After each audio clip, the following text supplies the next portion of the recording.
Good evening, everyone, and welcome back to another episode of the MOCA Live podcast. We are excited to have you here. We're excited to be here. My name is Max Cohen. I will be one of your hosts for the MOCA Live podcast today. It is my pleasure to welcome you. Joining me, as always, for the MOCA Live podcast is my trusty co-host, as always, the man to my right, also wearing a fire pair of sunglasses. That would be Mr. Colborne Bell, founder of the Museum of Crypto Art. What's up, Colborne? I'm so sick. I should never travel again. I'm telling you, it's terrible. These conferences, man. Every conference that Colborne goes to, his immune system response drops proportionally. You all are just animals. Disgusting. Yeah. That's my number one, is your hygiene is low and it affects me negatively. Yeah. That would be, we'll put that right in the description for the podcast. The MOCA Live podcast for disgusting people.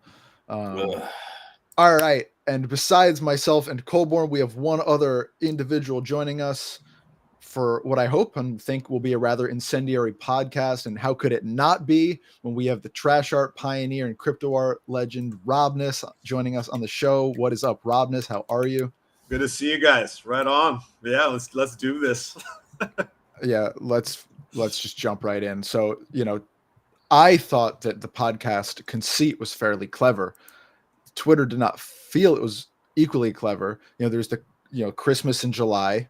Yeah. And we're going to do Festivus in June. Festivus, importantly, for those of you who don't know, is a fake holiday, a fake non-denominational holiday invented by the character Frank Costanza, played by the great Jerry Stiller on Seinfeld, a sitcom that you should watch if you haven't. And among other things, one of the Festivus traditions is the annual airing of grievances. As Frank Costanza famously said, "I've got a lot of problems with you people, and now you're going to hear about it." And that's what we're going to do today. We're going to hear all. Which is kind of like maybe the heart and soul of crypto art. Honestly, let's just do it, and let's do it live. Let's do it in person instead of having it capped at 280 characters. Yeah, let's do it. Robness, you are our guest of honor today. I wonder if you have one grievance that you want to levy at us, our listeners, the crypto art community, if you want to lead us off. Oh man, the number one grievance. Let me see here. I gotta think about this one. I'm kind of just over the whole generative art goo goo gaga shit. It's like, I mean, honest to God, I mean, yeah. So there's some artists that they're talented in that field, but it's like, I think it's like that whole scene is fucking boring. Like it's like the mall art of the future, and we just sucked in the Kool-Aid of like we don't know what the art piece is gonna be after we mint it. Oh my God. It's like, Jesus Christ. Like, okay, cool. I mean, like, so that's my number one grievance. I just think it's just kind of like hilarious. And I'm just wondering how long it's gonna last. We'll see. I think the fire is kind of like dwindling right now, but that's one of my grievances, which is, but it's like, I think it's one of those things too, because like the price points have gotten so high with it that like people want to desperately cling to you're seeing the floor prices are falling for some of the collections, and they're like, what's going on here? And then they're trying to act like it's like a CryptoPunks thing, and the CryptoPunks floors are dropping too, which is hilarious to watch. And I'm kind of salivating. I'm like, maybe I should get another one. No, I'm just kidding. I'm not going to do that. And if I do, you guys won't know I do. That's another thing. It's like, I have some other thoughts about that, but yeah, like number one grievance is the whole generative art goo goo gaga shit, and it's like, yeah, that I think that's going to get tiresome after a while. I think a lot of people are tired of it. Colborne, are you tired of generative art by now? Ooh, I was going to go like round one devastation. Yeah, man, I don't know. I was never a big generative art collector to begin with, right? I thought it kind of lacked like a little bit of heart and soul and passion, like yet where it fits into this long, beautiful narrative of digital art and people working with computers. But it wasn't particularly, art blocks never excited me. I also was of the opinion that like open edition and one of X were really deleterious to the market in general. Because my thing from the beginning was really just like one of one, what is the artist statement? And it's very easy when you've developed a single algorithm to continue to generate. I always got excited about what was built and made in that moment, that was in response to something large. Yeah, it's ironic to have this conversation even a little bit. And I'll tell you, as I was putting together my grievances, I played around with something very similar. Like, aren't we just done with the generative art thing? We had Operator on the podcast last year, I think around this time, for a conversation that was like, generative art is at the top of the hierarchy. Like, why do people love generative art? Like, kind of going into it. And I do kind of feel like that was the last time for me that I was really, really excited about a generative art project, right? When Operator dropped Human Unreadable, and you look at it and you're like, the aesthetics are interesting. The idea behind it is interesting. The performative aspect of it is interesting. Perhaps just the market is just so oversaturated with it because the mechanisms of its creation are like being completely demystified. This is something Ann Spalter told me once. Like, she was explaining how revolutionary long form generative art was. In her long history as like a digital art collector, generative art was like 10, 20, 30 pieces, 100 pieces, and being able to create 10,000 algorithmically generated pieces was like so new and so strange and so exciting. But then I feel like it's already within 3-4 years been taken to its logical conclusion of like, it's so simple to find an algorithm somewhere and tweak it a little bit. You don't need like that crazy coding skills. You could probably use ChatGPT to do so, throw it up on any of these like 10,000 piece generative art minting platforms, and suddenly you have a massive collection. Yeah, I mean, I don't want to throw any of my work out there, but like, that whole We Are Noise thing was kind of like a pushback on the generative art thing. For one, I wanted to give an homage to noise because I think it's one of the bedrock like textures of glitch art in general. And so I'm like, let's just do the most minimal fucking thing possible and use generative art as like the I don't know, the torchbearer of it. But I don't know, but like when it comes to Human Unreadable, the reason why I liked it so much, is the visuals look great too. It was like the whole project was cool, but also the output was very interesting as an art piece on its own. Like if you put up any of those pieces and you display them, they just look beautiful as well. So I think that's like another thing. And like most of the time, most of the generative art pieces, it's like just shapes. I get it, it's minimal, right? But like really, to be honest, like a lot of those designs I've seen like back in the 80s during like the Memphis style and all that stuff. So it's really kind of just like regurgitated Memphis style type of artwork. But now we have like a some type of like bullshit story of like, oh, it's now it's bootstrapped with crypto, so it's brand new. It's like, no, it's not. You just like regurgitated some old type of like visual style, and now you have like some technology to like save it from being critiqued any further. So that's like one of my gripes with it. I think honestly, like generative art can go like a little bit like, I mean, come on, like design wise, you can go a little bit farther than that. I think they kind of just stopped the buck at like, they're like, okay, we coded it. We're not going to go any further and make it that much more interesting looking as well. So I don't know. I guess it's like a whole package deal, like sometimes like it's just, if you just make art pieces regarding like the technology that you're using, it's like, okay, well, I wrote a rock song because I bought a new guitar pedal. It's like, no, the song still sucks. Like, I don't care. You know what I mean? Like, I don't care what new pedal you got. Like, is it a song that's worth listening to? So that's kind of the way I kind of look at it, But I mean, there are some talented MFers in that space, but I just think a lot of it's just kind of just over exaggerated, I mean, go to any contemporary art museum and it's just like filled with abstracts. And it's like at some point, you just get tired of like trying to sort through the conceptualism of all of these abstract pieces of art. You're like, okay, well, can you show me something? Can you like, move me? Can you like paint me like a real picture instead of making me do all the work and like discovering its brilliance? The last thing I'll say about this is please, Colborne. Well, I want to know the Manaloide story, right? Because there was somebody at the top of their game who had some of the most beautiful generative outputs who just kind of walked away. And when people at the top are walking away, kind of like Robbie with AI, it makes you wonder what is going on beneath the surface, right? And I think a lot of it is that fact that the code is public and other people can rip it, and maybe they didn't feel like it was enough of their own to warrant the prices that they were receiving, and the value is so like abstract, that maybe as an artist, maybe as somebody that is like intuitive and exploring, that it is almost hurtful to the extent where they don't feel that it's fair. Interesting. But I don't know. I'd love to know that story. Yeah, I'm not too familiar with the Manaloid stuff. I just know that Art Gnome pumped the hell out of it. That's all I know. It's like if there's someone pumping generative art, it's Art Gnome. That's for sure.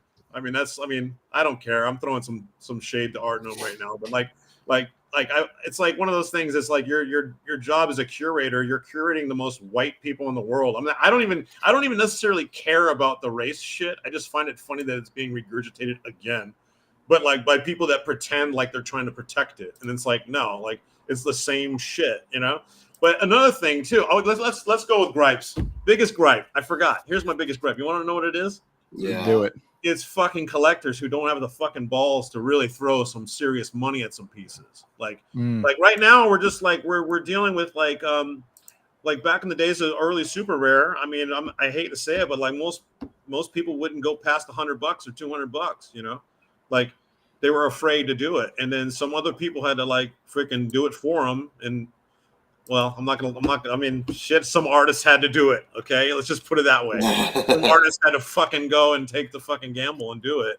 Right. I mean, like, but that's what I guess what I'm saying is like, it's right now it's gotten so conservative with like, with just the price points right now. I mean, go for broke. We need I mean, if you really want to get the crypto art shit going again, I mean, shit, like throw down, motherfuckers. Like if you're going to brag about what you got, like show us, love in the financial department and just start making some record breaking shit and do it for some cool pieces. Go hey, buy $1 million piece from a woman. Fuck it, you know, like do it. Break the mold. You know, I'm just throwing that out there because I'm just throwing out some challenges and shit. But let me ask you a question. I'm curious both of your opinions on this. Do you think if the Beeple's Everydays, the $69 million piece, went on the market today, do you think it would fetch $69 million again? Do you think it would fetch more? Not even close, dude. No. Well, that has to be like part of the calculus, right? It's like, you know, the last time somebody basically generated the entire like NFT fervor, Metacovan with the $69 billion purchase, like on a pure investment level, like not an awesome investment. There's no way you're approaching that at all. This is going to be the most controversial podcast ever. Here we go. I'm gonna go do it. So bad. Man, dude, fuck. Who would buy it? People, because like he got grandfathered in. I mean, basically the only way that motherfucker even learned about this space was like Pac like grandfathered him in.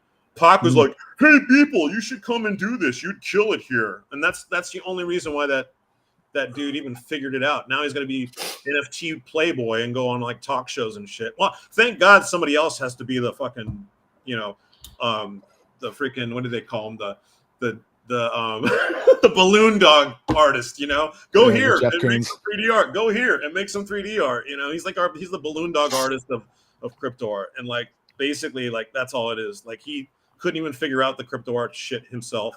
He had to have somebody else like bring him in, and that's it. That's the story of Beeple. And then basically, you know, they looked up his history and they banked everything on his history, that he was doing stuff for 13 years, and that's it. That's really what it is. You know, I'm not amazed by like the fact that he does artwork every day. There's tons of people that do artwork every day.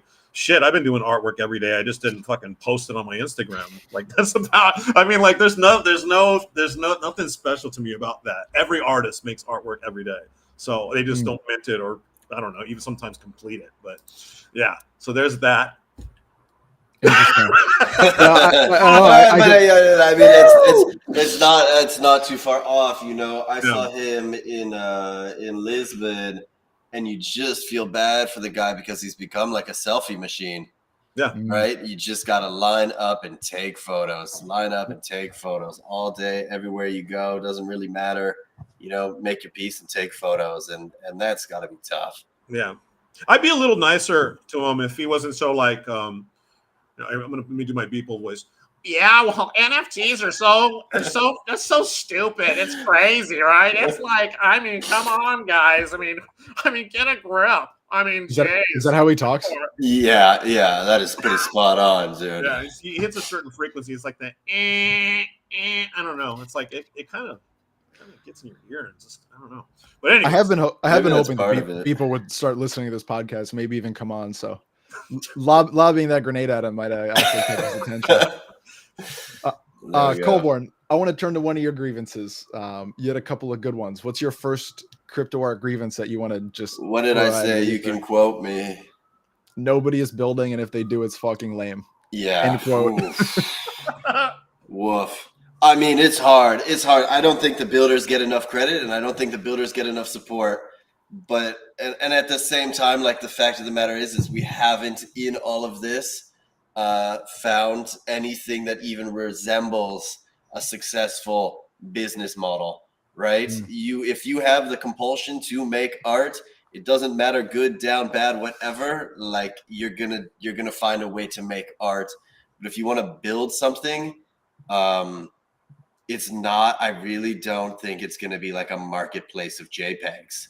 And I think all of this is, and maybe we are just trying to like bide our collective shitty remaining moments before the AI takes over and renders all the efforts of what we do totally useless, and they can get all this shit organized and tagged and categorized, and people can have discovery and they can come upon like new things, or maybe not. But I don't think it just all goes back to the same. There's not enough people taking interesting chances, and there's a lot of like Pied Piper following, the blind leading the blind, as it were. Yeah, it's interesting. You know, it's like one of the constant criticisms of new platforms, et cetera, is that we're just reproducing what exists in the traditional art world. And there's a reason that the traditional art world, at least to my knowledge, hasn't really had much of a disruption, at least in the last like 50 years, since like modern contemporary art started going absolutely nuclear in terms of price. Like, they can't think out of the box, and we can't think out of the box, because, like it or not, we're all part of the same thing. There's only so many ways to like buy and sell a product. There needs to be a buyer for a thing. If you're going to put it for sale, you need to put it for sale. So if you're going to have a financialized system where somebody creates something and they want them to buy it, there's only so many ways that looks like. They can have a platform where they buy it. They can have an auction where they bid on it. Like, unless you're going to disrupt the entire way that commerce is done in a way that probably isn't like, you know, maybe we're just fucking starting lotteries all over again. You know, I know there was like a raffle meta for a bit. Like, I don't know. Robin, has anything else to say about that? Yeah. Well, I mean, because the platforms are there, right? And they have, each one of them has their own way of operating, and you know, this and that. I guess a big problem is like that a lot of the artists are very affected by the swings of the Bitcoin market, you know, and they don't want to admit it. Like, a lot of people, like, now the market right now is in a very weird situation, because we're like, it's like right at the tippy top of the mountain, and it's about to fucking explode, and we might just have the craziest fucking cycle we've ever seen, right? So it's like, I almost feel like people are waiting for that, you know what I mean? When in fact, like, you should be making art even before that, you know? Yeah. You know what I mean? Because it's like for me, I try my best to avoid that shit, because it's like, sometimes some of your best pieces will come out even before all that crazy shit will even begin, you know? So I feel like this is like the waiting. People are just waiting, and I feel even like X Copy and like all these people that don't make not much art anymore, I feel like they're waiting for the cycle to happen so they can come and fucking drop right when it's the most convenient. And for me, it's like, dude, we were all dropping art when it wasn't convenient. You know, like, nobody was fucking around. Like, so we had to like make up our own shit, like, or we would make artwork commentary on various things, like the Hong Kong democracy protests and all the other weird shit that was going on, the Banana and Art Basel, all those events that would take place before any of the good times like would take place. So so it's weird. It's like, I feel like platforms and artists are all kind of like in this weird psychological like trap that like, oh, we gotta, it'll be better when the cycle comes back. It's like, well, no, maybe it doesn't, you know? Like, we're almost there, and like a lot of people are still not selling artwork. So like, what's going on here? So it's just kind of weird. I think that's super precious. I was telling everybody, like, you don't get it. You know, where can Ethereum go? It can go to $10,000, $15,000, maybe $20,000, no problem. And then what does it take you to mint a piece? Well, then suddenly it's $2,000 to mint a piece, $1,000. You know, do you think people are going to spend $100 to place a bid? on top of each other. All these structures that we have are dependent on low gas and low costs and low fees. It is like the supply expectation or the idea that you will be able to mint indefinitely on Ethereum in the future, like no fucking chance, right? This shit is capped. Like you have the smallest window in the world to like get it done. And if you're not getting it done, putting it out there now, then you just won't have that chance again in the future, in my opinion. And it's not like one of those cheesy things. It's like stay during the bear shit. Like no, it's like as an artist, like y'all. I mean, most of the people here know what it's like making artwork without money. Like I know what it was like making art without money. It took me fucking 35 years, you know, like of just constantly throwing this kitchen sinks and nothing's happening. So, but for some reason now it's like, oh wait, I gotta work on scarcity here. I gotta work on this. It's like, no, motherfucker, you just like totally like bought the fucking Kool-Aid of the market fluctuations. Now you're living in the meme graph, you know. And well, that's a whole nother problem, right? Is like listening to collectors for like financial advice. No shade to you, Coborn, or to you, Robness, who I know have wonderful collections, but like just you're an art collector. Like that doesn't mean you have any idea how to like time or leverage a financial market. Like those are two completely independent skills. Great. You can like, you know, you have a good eye for art, you have good taste, but like you should focus on scarcity. You shouldn't mint as much. You should, I don't know, mint more. You should, you know, take care of your collectors. Like all of this advice that you kind of hear from artists, from the collectors that they've heard or been in their orbit, like it's all bullshit. They don't know any better than you and I. My dad, when I was a kid, would always tell me about this example of the New York Times would do this experiment where they would have a lauded stockbroker pick a stock and they would track it for a year. And then somebody in the newsroom would throw a dart at a dartboard and there were like little stocks everywhere and they would hit a stock and then they would track that over, you know, the course of the same year. And it basically leveraged out to exactly the same. All of the financial advice is bullshit, right? We're trying to like capture and quantify mass movement based on all of these like slight strange nuances. And then in crypto art, it's like, well, just throw, you know, an entire glut of various global cultures and like economics and all of these things on top of it, geopolitical struggles. It's like, time the market, understand the market. You are not going to be able to, because it's way more complex than anyone. So don't listen to collectors when they say like, do this or do that. So like what do collectors, what is their advantage? It's financials. That's all it is. Like if an artist, okay, here's the thing. I'm doing fairly well. Okay, I'm not gonna lie about that. Everybody kind of understands that. I got a fucking Cybertruck sitting in the backyard over here. Life is good, right? But here's another thing though, is like, do the brakes work? I can easily tell any collector to fuck off.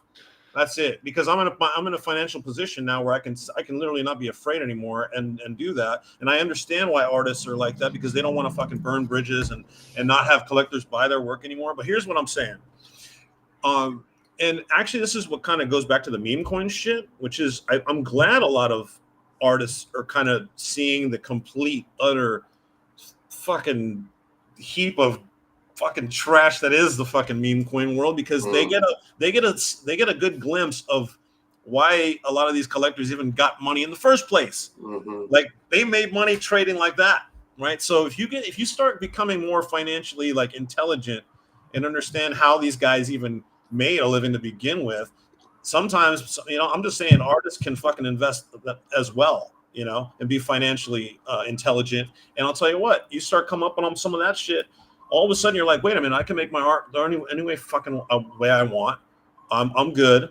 You know, you have another source of income. You basically have some type of leverage over, instead of having to grovel to some collector on Twitter and hoping that they, oh my God, I hope I don't say something wrong to them. Oh my God.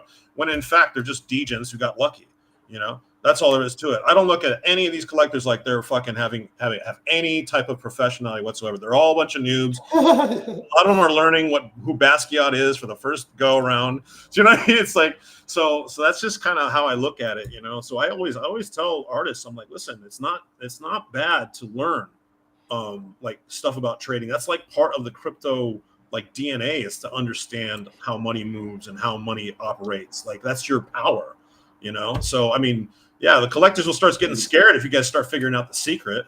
You know, like, and I'm sure the 2020 GOAT advice from Robness, there's always a bigger whale. There's Yeah. always a bigger whale, you know, like That's true. think of all the power that was then, all the power that was then has been subverted by the power that is now, will be subverted by the power that will be going forward. Like Yeah.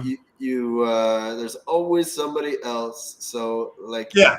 you Yeah. know, I'm gonna add on that because like that's true. It's like, yeah, like there's all like and especially in the art trading world, it's like, I mean, art is the most expensive luxury item. You know, yeah, if you look at it from the collector's perspective, yes, they care about art, but really it's like sometimes they buy for a flex. Like, let's just be real about it. Everybody kind of knows that, but nobody wants to admit it, right? But when it comes with that, it's also an ego thing. It's also a flex, an ego boost, a competition. So there's a lot of competition in the crypto art like acquisition world. And what comes with that is like, yeah, who's really going to have the collection? Like, and Colborne already knows like fucking collectors I beef with, and like and whose collections I kind of fucking laugh at just because they're trying to make the collection, you know. But yeah, I mean, but yeah, there's always going to be somebody that's better. There's always going to be somebody that wants to trump the next one. Like, here, case in point, like hypothetical, right? You have all these like crypto art collectors, right? Like even Cosmo and all these other guys, right? Just gallivanting around, acting like they're the number ones, right? And all of a sudden, like the trad art guys that got super billions come in, they're like, who's this Cosmo guy?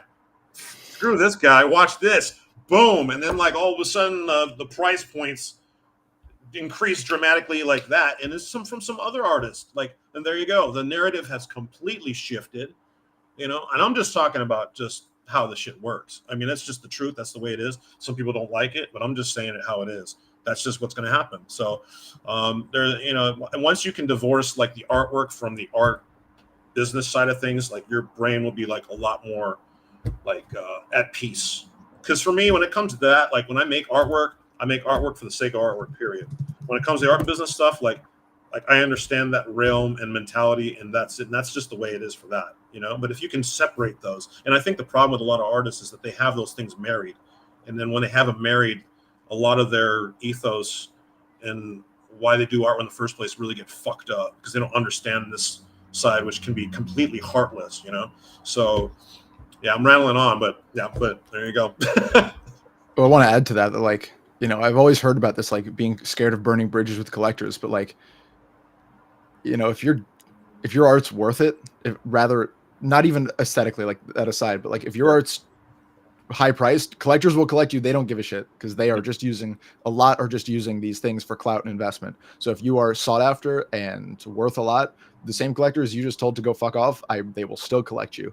And you could be as nice as you fucking want to a lot of these people. You could have fucking great art, but if it's not worth a fucking penny in the market for whatever reason, they won't give a shit. Doesn't matter how nice you are, how much you fawn over them, how like good of a you know how closely you follow their batshit advice. Yeah. Well, another thing too is you never know about the future. They could hate you now, and then like 3 years later, like because one thing I did notice is like, and maybe Colborne, you might agree with me here, but like on the collector's side, you know, in the beginning, like in the super rare early days, like there was an established line of collectors, and there were like some top collectors, and there was kind of like a hierarchy to that. And then when 2021 happened, a whole new wave of collectors came in, and then all those old collectors were like, "What the fuck's going on here? Like everything's changing. This isn't, you know, like the whole fucking board game got like someone kicked the board game, and it's all fucked up." So so you look at that, but then like sometimes some of the OG collectors, some of the artists that they didn't like, they're like, "Well, we were all here in the beginning together, and we're like a family, you know, and like, you know, these people aren't so bad. It's not as bad as this shit." That's now, you know, real deal, dude. That's real. Yeah, so there's that, but even with people coming in that are new, it's like that will keep happening. You know, there's going to be new collectors. There'll be new type of social norms that happen, and then some people will get disenfranchised and actually kind of look at some artists that they disagreed with in the past and go, you know what? I actually kind of vibe with that now. And in perfect case in point, the trash art thing with Jimmy. You know, Jimmy, I talk to Jimmy like from time to time on DMs. Like we're totally cool. Like he's like, you know what? He's like, yeah, I call that shit trash. He's like, I was the first one to call it trash. You know? Like, and it's like, you know, and like he gets it now. He understands it, and so yeah, just funny things how like people can change like just as far as like a social dynamic, you know. So For sure. Mm. All right, I want to levy a specific grievance. While we're lobbing grenades, this one we'll see if I can land the plane on this one. So I have a grievance with Claire Silver, who I think is a wonderful artist. And I think she's genius. This is not about Claire as an artist or a person. But Claire Silver's rise and making AI art synonymous with prompt engineering was probably the worst possible thing that could have happened to AI art, as it like exploded into crypto art and exploded into the mainstream, because the fucking vast majority of people who are not like in the trenches of AI stuff all the time, all they can see is the prompt engineering side of it, a prompt engineering side of it that they don't find artistry in, that they don't find very interesting, they don't find very difficult. And that's just going to continue to seed itself so deeply in not only the public consciousness, but in the consciousness of so many people who probably would otherwise find interest in this. You know, if they saw a comfy UI interface, if they played around with Stable Diffusion, it might be so different. If they trained a GAN engine, but they can only see prompt engineering because prompt engineering is what they saw first. And Claire Silver became synonymous, not through her own fault, but became synonymous with AI. And so prompt engineering became synonymous with AI. Yeah, and I think I that don't has even been like the word prompt engineering. I like prompt surfing. That's what I was calling it. Mm. It's like because you are kind of like surfing through the syntax. You gotta like find. I mean, sometimes like I like if I threw a prompt. I mean, if you throw the word in between, if you switch the sentence up, you can get a totally different interpretation. You know, same subject, but almost a different way of how the art comes out and stuff. Prompt discovery. Yeah, like prompt discovery. I don't know, but there's probably going to be a cooler word that comes out. But yeah, I mean, I don't know.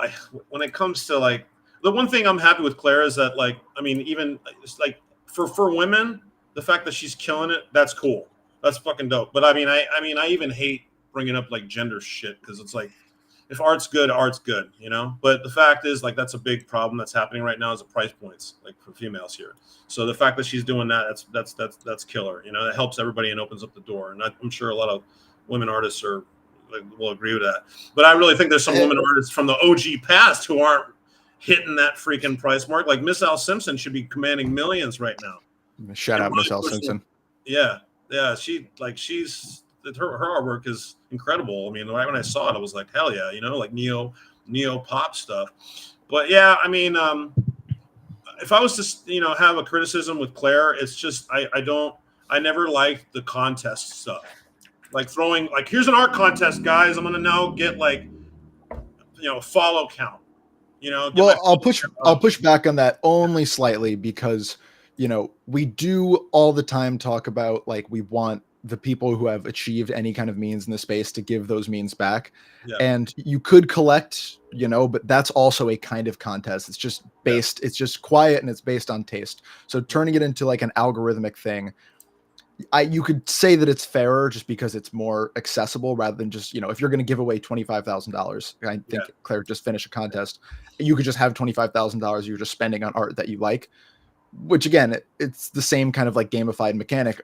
Only you don't know there's a game going on and only one person knows the rules. So there's no good way of doing it. I don't think of like I hear the criticism. I get it. And it's not just Claire. It's like anybody that does art contests. I just don't agree with it. I think it's just like some like you know, American Idol shit. And I just really think I just think it brings the worst shit out. I mean, there's been some artwork that's come out that's been cool though, but like, I mean, if you let that continue and everything gets, you know, everything gets washed out, the bigger it gets. So you keep doing contests and you're just going to see the most like stale, like grayed out, like stuff come to the surface. I don't know. It's just usually kind of like how humans do things. When things get big, they just wreck it, you know? So it's, you know, and like how we started the conversation with generative art, you know, when it gets big, it just ends up getting wrecked. Yeah.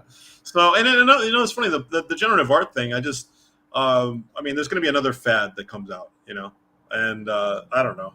We'll see what that fad turns into, and it's just this is the nature of things, though, you know. Yeah.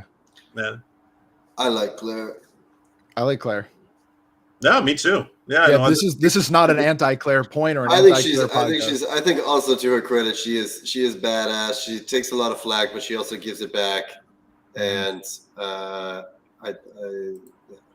Yeah, I do not want to misconstrue any of this as anti-Claire sentiment. I don't think it was her fault. Even my initial. No, point, I mean, I'll stick to my guns. I'm not a fan of art contests. Never have been and never will be. That's just it. I don't even need to sugarcoat that shit. That's it. Whenever I see it, I'm just like, follower bait. That's it. You know. Yeah, so that is marketing that came in after this thing. You should do a podcast contest. I know, right? There you go. All these fucking. Fuck it. I'm gonna throw a contest. Yeah, exactly. Colborn, I want to get to your second grievance because I think it's interesting as well. Do you want me to read it, or do you have? Yeah, read it. Read it. All right. This is quoth Colborn. Quote: VCs are across the board incompetent. You want to go into that more? Wow, that was my quote. Like, I mean, I'm going to stand by that in a different way. I just think they never got it. They just very clearly never got it. And if they got it, then the only incentive was to just like rip it. Was just to like rip the heart and soul out of it. You go back and you think of like all the shitty stuff that Paradigm funded with the art gobblers, or everything Yuga did on the back of all the funding, just like ripped the heart and soul and made it a joke. They just like made it a joke. And you know, people at first thought the joke was on them, and then it boomeranged right back to us, and the fucking joke was on us. Because everything that was being pushed out, everything that was being sold, there was no heart, there was no reality, there was nothing authentic to it, and that was so antithetical to everything that it was. So I don't know if it's the idea of money corrupting things, absolutely, or if it's just the stewards of capital in the crypto space have a model of, and it's a short-term extractive, put a token on it, pump it, and dump it, and it's been that way for pretty much as long as I can remember. But we have to figure out if we are actually building something for the long term here, or if we're just playing like short-term exploitative games. And you got your A16Zs with so much money that it doesn't matter. They will buy artist loyalty. Yeah. And then you've got like other people who may or may not be doing good work, or like maybe cooking up something totally construed and false, like ordinals. Yeah. So it's just a lot of bullshit. It's a lot of bullshit. I'm not even going to sugarcoat this. I can't wait till some of these artists here become some freaking billionaires. You want to know why? Because we need more rock star billionaires, because they at least have better taste and they'll form a reality that's way cooler. Yeah. They'll fund things that are way cooler. And I mean, most of these like fucking VC guys, they're just fucking like, just personality wise, they're fucking boring. So what kind of aesthetics you think that are going to come from them? Like, I hate to judge them, but I mean, to be honest, my accuracy rate, if I was to shoot at a shooting range, I mean, like, interesting wise, what do you think they're going to come out? Like 80% of it's going to be boring shit. So like, I'm not expecting anything out of them. But if all of a sudden an artist billionaire tries to like start, investing in shit, like that'll change reality. That'll make reality look a lot cooler, be a lot cool, have more substance. I mean, honestly, that there's not enough rock star billionaires, people that are really that are willing to like take risks and really try to change things up. And like 95% of the rock star artists at this point are kind of like middle fingers up, like so over it.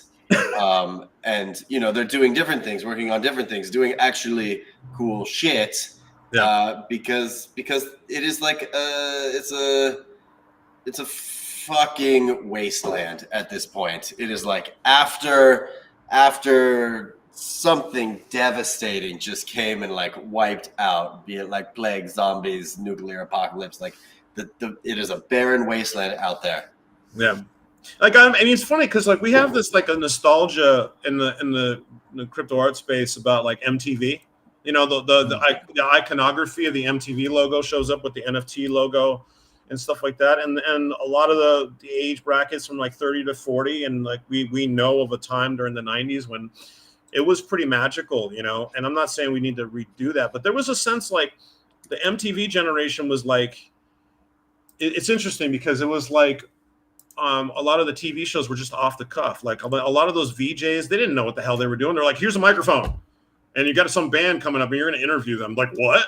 And it's kind of the same shit as we're doing now. A lot of people are like not professional. We're not doing like, you know, a film style professional grade productions whenever that shit happens, you know. And some people are starting to learn that now, but a lot of it's still kind of grunge in that way, and which I really like though, because we have a lot of really interesting personalities right now. I mean, I see Una in the room, and like it's like we got Una, we got all these like crazy casts and characters, cast and crew, but for some reason we just like have this other sector that's just boring as fuck, and like that's where the money's at. Like, come on, y'all, let the party happen. Let's go, you know.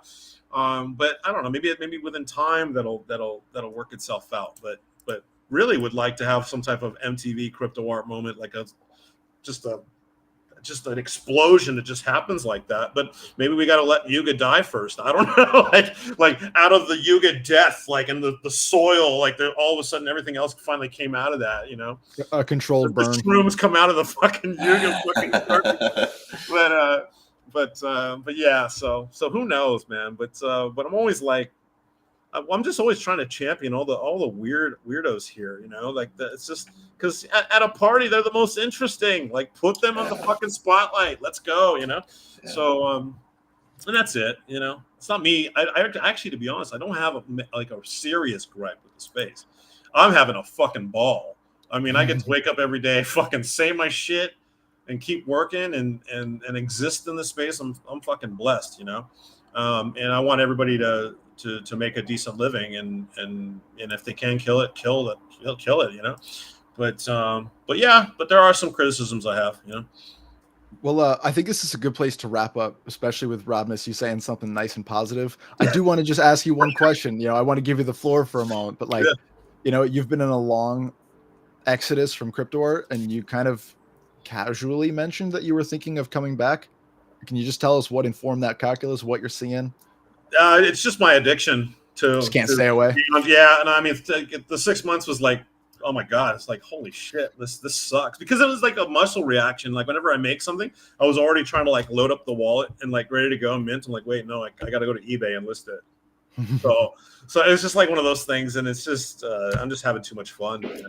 And Robness is back. Yeah, let's do it. You know, let's see if I'm productive though.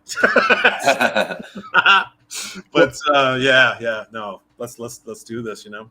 Well, cool, man. As we finish up here, I want to give you a moment to kind of talk to the audience, tell them what they should know about what you got going on, where you're at, like anything that you want to direct people's attention towards. Honestly, I'm always impulsive. So if I feel like if I have a project comes on, I mean, it can happen within tomorrow or something. Like all of a sudden, like the idea shows up and then I work on it. So I really never like to tell people what I'm going to do. It's usually just do it and then it's out, you know? So I'm sorry, I don't have a good answer for that. I'm just too neurotic to like plan something out. I think what was the last thing I really planned out? I think it was that super rare, like AI art drop. And because they asked me, you make 250 pieces and this and that. So I had to actually plan that out. But everything else is just off the cuff, you know?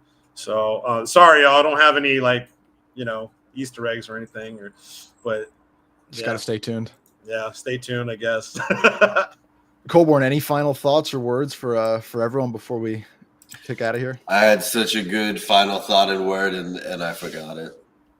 Ain't that just the way, huh? Well, I'm gonna do our little outro, and maybe you'll find it by the end. No, I'm just super grateful for Robness for continuing to lead and show the way and to inspire people like me, and I'm sure countless other people out there listening. And Max for always putting these together. Just like very grateful. If this is the bottom, then we're still here. If there's more to go, then we'll do it together.